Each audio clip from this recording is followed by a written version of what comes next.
Everybody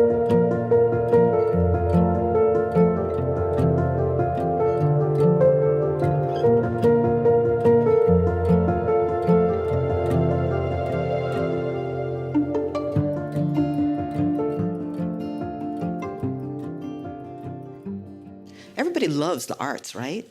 Yeah, we love the arts, but we don't particularly like the artist, right? Like, we like the idea of the arts. We love that idea of the arts, but when the artist asks to sit at the same table with everybody else, we might sit there, but we get asked at the very last moment. So this is my artwork. I'm an artist, as a theologian, dare I say that. For the last 5 years, I've been adjunct professor here of theology and culture, teaching capstone theology and arts. Any capstone theology and art folk here? Basically, what that is I take in the vein of Joseph Beuys, the artist again that I'm bringing up. His famous dictum is every human being is an artist. So what I do is I take seminarians and I help them to think like an artist. I help them through an artistic discipline as the ground for theological speculation. Amen? So it is in that's my standpoint, and it's so instead of reading a paper, I'm going to actually guide you through a very quick drawing as part of discussing what it means to be an artist in a theological institution. Okay, so here, really quick rundown of the drawing. There's two spheres. One is warm, one is cold. They're kind of like just hanging out. And then this other mass comes in. All of a sudden, those two spheres are kind of animated, but so is the whole page. And even though it's kind of like, similar size, it's made of plural. I love circles, and those circles have multiple meanings in my artwork. So anyway, all of a sudden, that interloper begins to generate itself, populate itself, it seed itself, and it begins to crowd the interstices and the spaces so much that these three discrete objects become part of a unified mass. Okay, here's the other story that these drawings, another story. The orange is Fuller. The blue is, let's say, culture, and that's everything, worship, theology, everything that human beings make, art, film, even our ethnic cultures.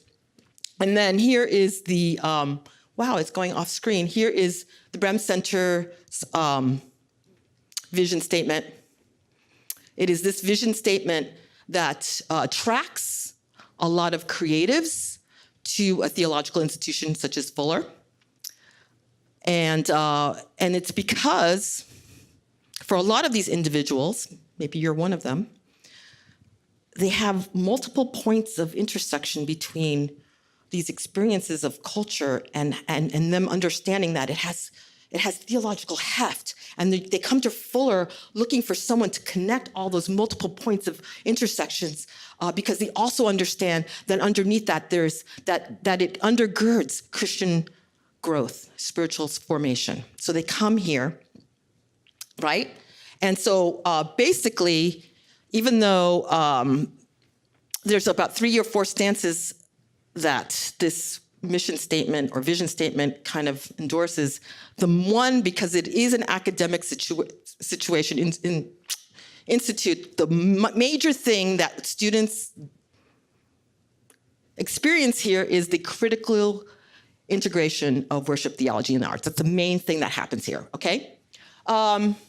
So what happens, now critical thinking, analysis, investigation, however you want to put it, that has multiple modes. But the primary mode in most academic situations is the linear one. An argument of progression.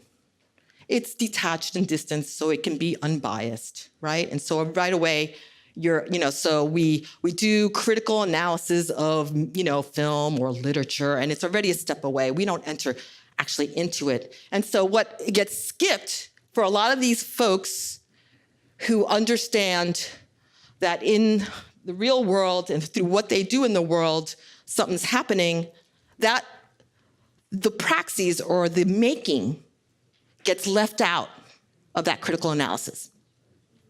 Okay, you with me? Right. So for instance, here's an example. So actually that little drawing that I went through is that's how I came up. It's through drawing this out, I came up with that drawing, okay? Where am I? Okay, so what do I mean? So here's another way art has this critical mode, meaning it's investigative, it's analytical, it has a component of reflection.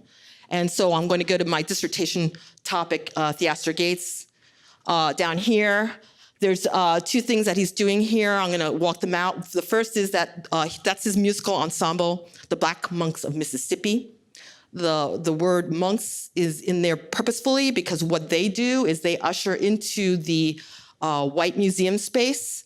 They usher in the sounds of the spiritual. They kind of infuse the space with the spirit.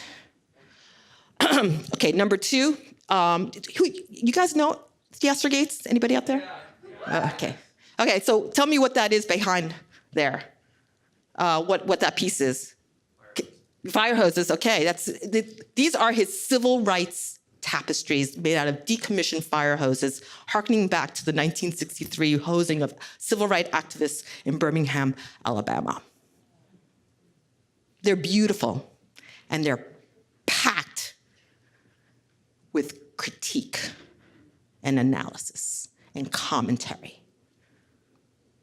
Okay, got it? This is what my students do with their thesis projects.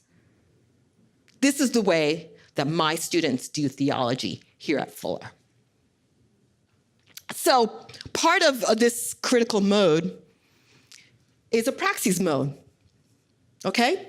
It's a praxis mode, meaning, so once I became a theologian, I had to read a lot and do a lot of, reading, So because I'm Hispanic American, I did a pretty wide survey of liberation theologies, or what Cornel West calls worldly theologies. Because, and so one of the terms that I love out of Hispanic Latinx theologies is this word conjunto. So you don't do theology outside of your life. It starts with your life. And so a lot of what I do as an artist is based on these liberation theologies or worldly theologies, because you don't separate the praxis from the analytical, critical. They happen together, conjunto. They don't get separated. They fill the interstices. They fill the spaces with operations of making and looking and reflecting. Constant, multiple iterations, so it fills the field. Amen? Fills it. I've had a lot of students, and so I just kind of want to point out one of my students, Young-Hin Kim, one of her projects that she did, just so to give you a frame of reference of what these theological theses look like. And so Hyung-Yin is Korean-born, Korean family, but she lived in Japan for a big chunk of her life, and then she also immigrated here to the States. So that intersectionality, of these three different personalities become symbolic through the image of a braid.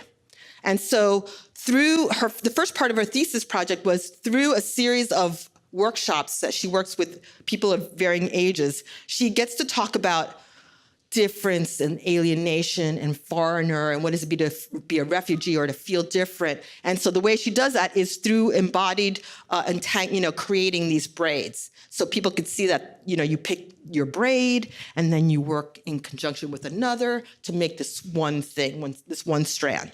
And so the second part of her of her piece becomes a piece that she's shown actually across the country in several galleries already. And it's called Remember-Bearing for Refugees.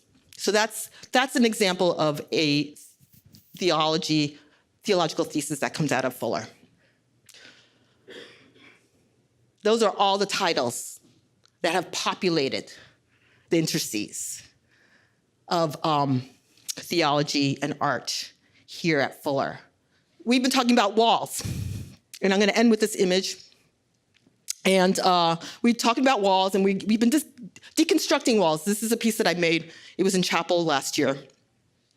And it was created with the wall in mind. And so what would it look like in the spirit of Joseph Beuys to invite artists to think about how to reconstruct walls that are flexible, that are permeable,